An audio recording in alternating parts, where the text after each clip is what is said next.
নমস্কার বন্ধুরা। আজকে এই পরধন সম্পত্তি লাভের ক্ষেত্রে কোন গ্রহ অবস্থান করলে আপনার পরধন সম্পত্তি প্রাপ্তির সম্ভাবনা বাড়বে, অপরের ধনসম্পত্তি আপনার অধিকারে আসবে বা হস্তগত হবে, সেই বিষয়ে আজকের এই পুরো ভিডিওটা। তাই শেষ পর্যন্ত ভিডিওটি অবশ্যই আপনারা দেখবেন। প্রথমত, যদি এই অষ্টম ভাবের সঙ্গে, মনে রাখবেন, এই অষ্টম ভাবের সঙ্গে একাদশ ভাবের কোনো রকমভাবে সংযুক্তি থাকে, অষ্টম ভাবের অধিপতি যদি একাদশ ভাবে গিয়ে বসে অথবা একাদশ ভাবের অধিপতি যদি অষ্টম ভাবে এসে বসে, তাহলে পরধন সম্পত্তি প্রাপ্তির ক্ষেত্রে কিন্তু এক বিরাট চান্সেস খুলে যায়। বিশেষত এই তিনটি গ্রহের ক্ষেত্রে পরধন সম্পত্তি প্রাপ্তির যে প্রবাবিলিটি বা যে সম্ভাবনা, সেটা অনেকাংশে বাড়িয়ে দেয়। এবং চতুর্থ গ্রহ রবিও আছে তার সঙ্গে ইনক্লুডেড। তো এই হচ্ছে সবথেকে বড় বিষয়। যদি দ্বিতীয় কক্ষের সঙ্গে, এটা হচ্ছে সেকেন্ড রুল, প্রথমটা হচ্ছে ফার্স্ট রুল, যেটা হলো কি অষ্টমের সঙ্গে অষ্টম প্লাস একাদশ যদি কোনো রকমভাবে সংযুক্তি থাকে, অষ্টমের কোনো রকমভাবে সংযুক্তি থাকে একাদশের সঙ্গে, এটা দ্বাদশে করে ফেলা হয়েছে, যদি অষ্টমের সঙ্গে কোনো রকমভাবে সংযুক্তি থাকে একাদশের সঙ্গে এবং একাদশের সঙ্গে কোনো রকমভাবে সংযুক্তি থাকে অষ্টম কক্ষের, তো তাহলে আপনার ক্ষেত্রে পরধন সম্পত্তি লাভের চান্সেস অনেকাংশে বেড়ে যায়। এবং যদি অষ্টমে এবং একাদশে বৃহস্পতি, শুক্র, বুধ এবং রবি এই চারটি গ্রহের মধ্যে কোনো না কোনো গ্রহের এই দুই কক্ষের সঙ্গে সংযুক্তি হয়, তাহলে সেক্ষেত্রে পরধন সম্পত্তি লাভের চান্সেস অনেকটা বেড়ে যায়। আচ্ছা, সেকেন্ড রুল কি? সেকেন্ড একটা রুল আছে, সেটি হচ্ছে যদি একাদশ ভাবের সঙ্গে কোনো রকমভাবে দ্বিতীয় ভাব সংযুক্তি থাকে। কোন কোন ভাব? শুক্র এবং রবি আর বৃহস্পতি। এটা হচ্ছে সেকেন্ড রুল। যদি দ্বিতীয় কক্ষের সঙ্গে একাদশ কক্ষ কোনোভাবে সংযোগিত হয় শুক্র এবং বৃহস্পতি অথবা রবির মারফতে, তো তাহলে পরধন সম্পত্তি লাভের চান্সেস অনেকটা বেশি বেড়ে যায়। কোন কোন সূত্রে বেড়ে যায়?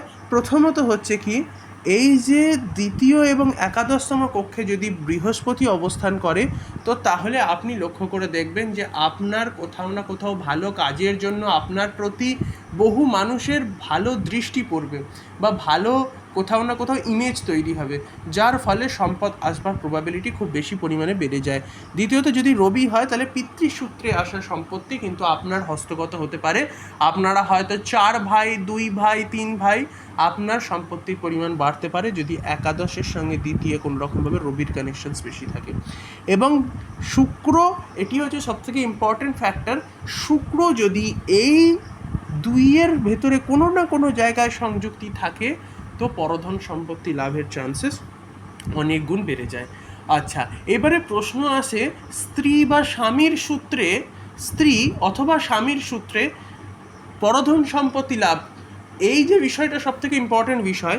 যদি মহিলাদের ক্ষেত্রে শুক্র এখানে বসে পড়ে, এই পুরুষদের ক্ষেত্রে যদি শুক্র এখানে বসে পড়ে, যদি পুরুষদের ক্ষেত্রে শুক্র সপ্তমে বসে পড়ে এবং তার সংযুক্তি, এই শুক্রটির সংযুক্তি কোনোভাবে একাদশ, দ্বিতীয় এবং অষ্টমের সঙ্গে হয়ে যায়, তো তাহলে এইটুকু বিষয় ক্লিয়ার যে তার পত্নীর যে সম্পত্তি অথবা পত্নীর পিতার যে সম্পত্তি আছে, সেখানে তার অধিকার থাকবে বা তার অধিকার কোনো রকমভাবে আসবে। আচ্ছা, যদি স্ত্রী হয়, তার এখানে যদি বৃহস্পতি অবস্থান করে, তো এবং বৃহস্পতির সঙ্গে কোথাও না কোথাও একাদশ, দ্বিতীয় এবং অষ্টমে যদি দৃষ্টি পড়ে, তো তাহলে সেখানে কিন্তু খুব বেশি পরিমাণে চান্সেস থাকে যে সেই ব্যক্তির কোথাও না কোথাও পরধন সম্পত্তি লাভের ক্ষেত্রে। আরেকটি বিষয় মাথায় রাখতে হবে, একাদশ, দ্বিতীয় এবং অষ্টমে যদি কোনো রকমভাবে বৃহস্পতির দুটো দৃষ্টিও পড়ে থাকে না, মানে ধরুন একাদশে এবং দ্বিতীয়তে যদি কোনো রকমভাবে অথবা অষ্টমে কোনো রকমভাবে দুটো জায়গায় যদি এই তিনটে জায়গার ভেতরে দুটো জায়গাতেও যদি বৃহস্পতির দৃষ্টি পড়ে থাকে, প্রবাবিলিটি সেখানেও অনেক বেশি হয়ে যায়। ঠিক আছে, আরেকটি লাস্ট সূত্র, এটি হচ্ছে চতুর্থ কক্ষ। এই চতুর্থ কক্ষটিকে কোথাও না কোথাও মাতুলকুল বা জমি সম্পত্তির একটা ফিক্সড অ্যাসেটসের ঘর হিসেবে চিহ্নিত করা হয়। যদি এখানে কোনো রকমভাবে রবির অবস্থান থাকে এবং কোনো রকমভাবে বৃহস্পতির অবস্থান থাকে অথবা শুক্রের অবস্থান থাকে এবং এখানে কোনো রকমভাবে কানেকশনস যদি অষ্টমে কেতুর সঙ্গে হয়ে যায়, তো সেক্ষেত্রে পরধন সম্পত্তির পার্সেন্টেজ অনেক গুণ বেশি বেড়ে যায়। এই কয়েকটি সূত্র, এই চারটি সূত্র আমি আগে বললাম, এই চারটি সূত্র যদি আপনি ভালো মতোভাবে মনে রাখেন, তাহলে আপনার ক্ষেত্রে এটা ক্লিয়ার হয়ে যাবে যে আপনার জীবনে পরধন সম্পত্তি বা অপরের সম্পত্তি প্রাপ্তির যে ভাগ্য, সেই ভাগ্য আপনার ক্ষেত্রে কাজ করছে কি করছে না। যাই হোক, আজকের মতো এইটুকুই।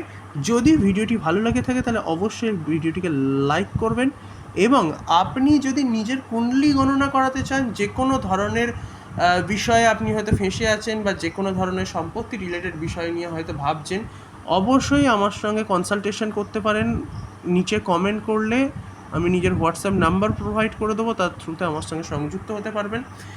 আমার সঙ্গে এতক্ষণ অবস্থান করবার জন্য অনেক অনেক ধন্যবাদ। চ্যানেলটিকে অবশ্যই সাবস্ক্রাইব করতে ভুলবেন না।